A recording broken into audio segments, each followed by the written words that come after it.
All right. We stopped at, we stopped at line number 179 with Cassius's speech. No. We did till line number 184, Brutus's speech, no? Why I that did love Caesar, when I struck him, have thus proceeded. All right. We'll continue with Antony's speech on page 49. All right. So let's continue. Act 3, Scene 1, Julius Caesar, line 185 onwards. Antony. I doubt not of your wisdom. Let each man render me his bloody hand. So see what Antony is doing. He's very smart. He's saying, no, I'm not at all doubting any one of you of the intentions and your ideas. I know y'all are absolutely foolproof. But then, let each man render me his bloody hand. Since there's blood on your hand, I will really not mind in shaking hands with you, even though there is blood on your hands. First, Marcus Brutus, will I shake with you. Next, Caius Cassius, do I take your hand. Now, Decius Brutus, yours, and now Metellus, your sinner, and my valiant Casca, yours, though last not least in love, yours, good Trebonius. So, he shakes hand with all the conspirators. Gentlemen all, alas, what shall I say? My credit now stands on such slippery ground. He's saying my reputation is standing on a slippery ground. Why? Because till now I have been extremely friendly with Caesar. And being extremely friendly with Caesar, naturally, if Caesar was your enemy, I become your enemy too. But then I believe, I know deep in my heart that I am not your enemy. So, slippery ground. That one of two bad ways you much conceit me, either a coward or a flatterer. That I did love thee, Caesar, oh, it's true. If then thy spirit look upon us, shall it not grieve thee dearer than thy death? To see thy Antony making his peace, shaking the bloody finger of thy foes, most noble, in presence of thy corpse. So he's saying you could either call me a coward or a flatterer because I'm shaking hands with the murderers of Caesar. Alright, and I'm shaking hands where? Where Caesar's body is, right in front of Caesar's body. Had I as many eyes as thou hast wound, weeping as fast as they stream forth thy blood, it would become me better than to close in terms of friendship with thine enemy. So he's addressing the dead body of Caesar and saying, if my eyes had as many wounds, as many outlets as your body has now, because so many people had stabbed Caesar now, no? So there's been gushing flow of blood. So your body would certainly weep seeing me shake hands with the enemies. Now, interesting to note here is Mark Antony has come extremely well prepared to throw the conspirators off guard. He wants them to believe that Antony is their well-wishers, and the conspirators will thus commit any mistake, and Antony will seize this opportunity to expose their villainy in front of the Romans. Okay, so Mark Antony comes across here as a shrewd and diplomatic politician. And then he goes on to say, pardon me, Julius, here was thou bade brave heart. Here didst thou fall, and here thy hunters stand, signed in thy spoil and crimsoned in thy leath. O world, thou wast the forest to this heart, and this indeed, O world, the heart of thee, how like a deer strucken by many princes dost thou lie here. Now, here we have a very important comparison. A hart, H-A-R-T, is a male lion. What happens? When princes go out on hunting, they chase the male deer. Okay, a hart is a male deer, and what they do, these princes do, is they chase the deer. And when the deer is unable, is unable to escape because it gets exhausted by running around so much, so it stands in one point of time to face its fate. Somewhat like you're in a considerable speck, the mite was waiting for its fate. So that, okay, so Julius Caesar here is compared to that male deer who was made to run around before being hunted down by the conspirators. Alright.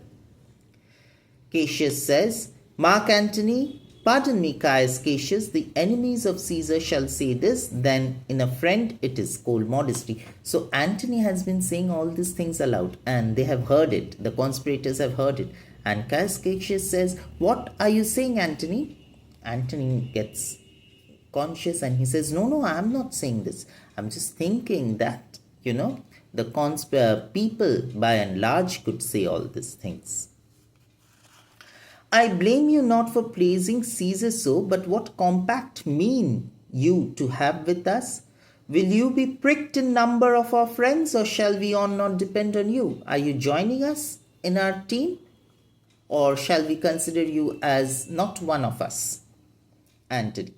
Therefore I took your hand, but was indeed swayed from the point by looking down on Caesar. Friends, I am with you all and love you all. No, I am actually on your side. But then, I was overwhelmed with emotion seeing Caesar's dead body. This is the pretense of Antony. Upon this hope that you shall give me reasons why and wherein Caesar was dangerous. But yes, I'm still waiting for you to know from y'all why Caesar was a threat. Brutus. Or else what this a savage spectacle, our reasons are so full of good regard that were you, Antony, the son of Caesar, you should be satisfied. Why son of Caesar? Because he was so close to Caesar, Antony was so close to Caesar, it seemed like that they were father and son. So Brutus says, yes, I will give you reasons enough and that will keep you satisfied. Antony, that's all I seek, and moreover suited that I may produce his body to the marketplace, and in the pulpit, this is not pulpit, in the pulpit, as becomes a friend, speak in the order of his funeral. So two things Antony wants. Number one, to know the reason why Caesar was dangerous, and number two, to give his funeral speech from the pulpit. Brutus, you shall, Mark Antony, and Brutus grants. This is the second error committed by Brutus. The first error was that he lets Antony live, and now he allows Antony to give the funeral speech. Cassius gets nervous. He says, and he calls Brutus aside. Brutus, a word with you. You know not what you do. Do not consent. You are not understanding what blunder you are committing. You are allowing Antony to speak. Do not allow that. That Antony speak in his funeral. Know you not how much the people may be moved by what he will utter? Cassius knows that Mark Antony is a powerful orator. He has that within in him to sweep the masses with his speech. So he reminds Brutus, do you not know what Mark Antony is capable of, that you're allowing him to speak? See, Cassius's realism and political consciousness comes out here in this particular speech. Brutus, by your pardon, I will myself in the pulpit first. I am telling you, I beg to differ from you, Cassius. I will go into the pulpit. What is this pulpit? Pulpit is a raised platform, okay, from where a speech is given. I will myself into the pulpit first and show the reason of Caesar's death. So I will go in first and tell the Roman citizens why Caesar needed to die. What Antony shall speak, I will protest. He speaks by leave and by permission. When Antony goes on to give his speech, I will let everyone know. Here protest means proclaim. I will let everyone know, I will proclaim that Antony is speaking with our permission because we have asked him to do so. And that we are contented, Caesar shall have all true rights and lawful ceremonies. It shall advantage more than do us wrong.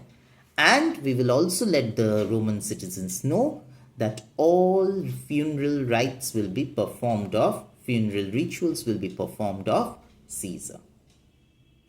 This is an erroneous judgment of Brutus. He is digging his own grave.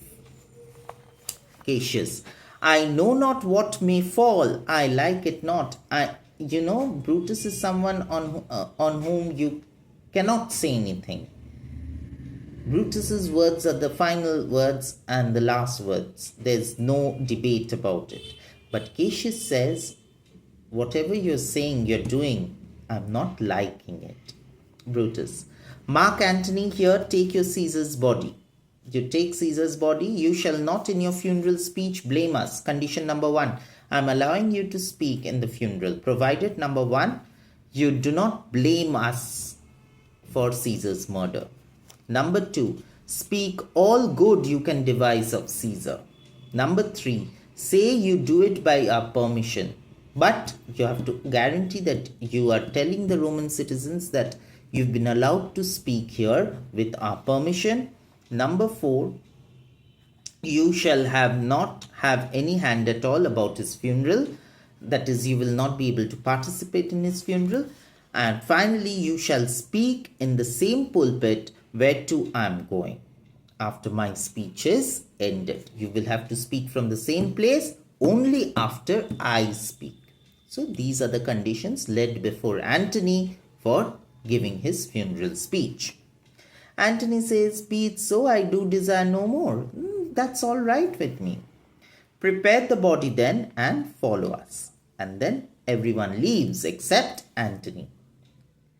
Now, Antony's next speech is very important from your examination's point of view. This particular soliloquy of Antony shows what powerful orator he is. It brings out the power of rhetorics which Antony has within himself. He says, "O pardon me, thou bleeding piece of earth." Why is the earth bleeding? Because it is covered with blood of Caesar. That I am meek and gentle with these butchers, that I am having to, put up a fake smile, I have to be gentle with these butchers. Thou art the ruins of the noblest man that ever lived in the tides of time. Glorification of Caesar. See, he's said to be the noblest man that ever lived in the history of humankind. Woe to the hand that shed this costly blood. He is cursing the hands which have murdered Caesar. Over thy winds now do I prophecy, which like dumb mouths do ope their ruby lips. So he's in front of Caesar's wounded body. He's prophesying, he's proclaiming what will happen in future in Rome. What is it? A curse shall light upon the limbs of men. A curse will fall on the hands, on all the body parts of men which have butchered you, hacked you to death. Number 1. Number 2, domestic fury and civil strife. There would be absolute chaos, civil war shall cumber all parts of Italy. Number 3, blood and destruction shall be so in use. There would be blood and destruction all over. And dreadful objects so familiar that mothers shall but smile when they behold their infants quartered with the hands of war. Destruction would be such a common sight in entire Italy that when mothers get to meet their newborn babies with butchered hand, butchered feet, they will smile because it would become a common sight. They will be unmoved by the tragedy. Next point, all pity choked with custom of fell deeds, and Caesar's spirits ranging from revenge, with Aethe by his side, come hot from hell, shall in these confines with the monarch's voice cry havoc and let sleep the dogs of war. So while all this confusion would go on, Caesar's spirit will rage around for revenge. And where will it rage around with revenge? With Ate. Ate is the Greek goddess of destruction. She is said to be the daughter of Zeus, the god of thunder and lightning, and king of all the gods who stayed on Mount Olympus. Okay, so Caesar's spirit, along with Ate, will rage havoc through entire Rome, entire Italy.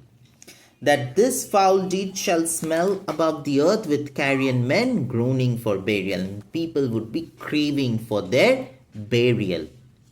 At this point of time, while this soliloquy goes on of Antony, remember soliloquy is a figure of speech in which the speaker is speaking to himself but in his own mind with care, and nobody else can hear it apart from the speaker himself. With carrion men groaning for burial. At this point of time, a servant enters. You serve Octavius Caesar, do you not? The servant, so the moment the servant enters, Mark Antony says, you are Octavius Caesar's servant, right? Servant says, I do, Mark Antony. And Antony says, Caesar did right for him to come to Rome. So Julius Caesar had, before his assassination, had written a letter to Octavius Caesar to come to Rome. Servant says he did receive his letters and his coming. So he says, yes, Octavius Caesar has received Julius Caesar's letter and he is on his way. I came in to inform that Octavius Caesar is coming and bid me say to you by word of mouth. And then he sees the body of Caesar lying on the ground. Oh, Caesar, he is shocked. Antony, thy heart is big. Get thee apart and weep. Passion I see is catching, for mine eyes, seeing those beads of sorrow stand in thine, began to water. Seeing your pitiful condition, even I am feeling like crying.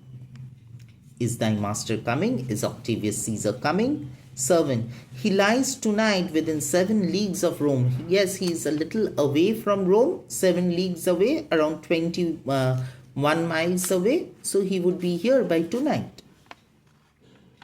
Post back with speed and tell him what had chanced. Please go back and tell Octavius Caesar what has happened. Mark Antony at this point of time is overwhelmed with emotion. Okay, he is not his diplomatic self now.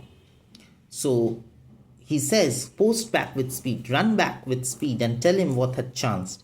Here is a mourning Rome, a dangerous Rome, no room for safety for Octavius yet. Here there is a pun on Rome. Okay, he says, Rome and room are punned. He's saying here is a mourning Rome, Rome that is mourning. There is a dangerous Rome because life risk is there. And there is no room for safety for Octavius Caesar. The place Rome is not safe for Octavius Caesar anymore. And at the same time, there is no room for safety also. Hey, hie hence and tell him so. Please go back and tell him. But then he gets back his senses and says, yet stay a while. Thou shalt not back till I have borne this corpse into the marketplace. Please don't go till the time I take Caesar's body to the marketplace. There I shall try in my oration how the people take the cruel issue of this bloody man. There I will try to find out through my speech how the people of Rome have taken the issue of Caesar's assassination. So there is this absolute anarchy, chaos, political instability going on in Rome. Amidst this, Mark Antony wishes to address the Roman mob. The cruel issue of this bloody men, according to the which thou shalt discourse to young Octavius. So you also find out when I am giving the speech, you will be also able to understand the pulse of the people, of the common Romans. So then you take the decision. To young Octavius of the state of things, lend me your hand. So once you understand the pulse of the Romans, then you can go back and tell young Octavius about whatever has happened here and how the Romans are now. All right. So now lend me your hand. Let us lift Caesar's body and go to the marketplace. All right. The scene ends there where these both Antony and the servant exits with Caesar's body. And the scene ends there. So what we see here are two important things. One, the death of Caesar, assassination of Caesar. And assassination of Caesar is followed by the growing prowess or growing importance of Mark Antony. And what is interesting to note here is entire thing is happening for power, to get to the throne. Though Mark Antony never wanted to come to throne, but all of this is happening for securing power. All right, we see how things proceed in the next scene. We'll stop here for today. I hope I've been lucid enough with my explanation. If you find this video helpful, kindly do not forget to give me a like and subscribe to my YouTube channel. Also, you could share the video links with your friends who might also be benefited from these videos.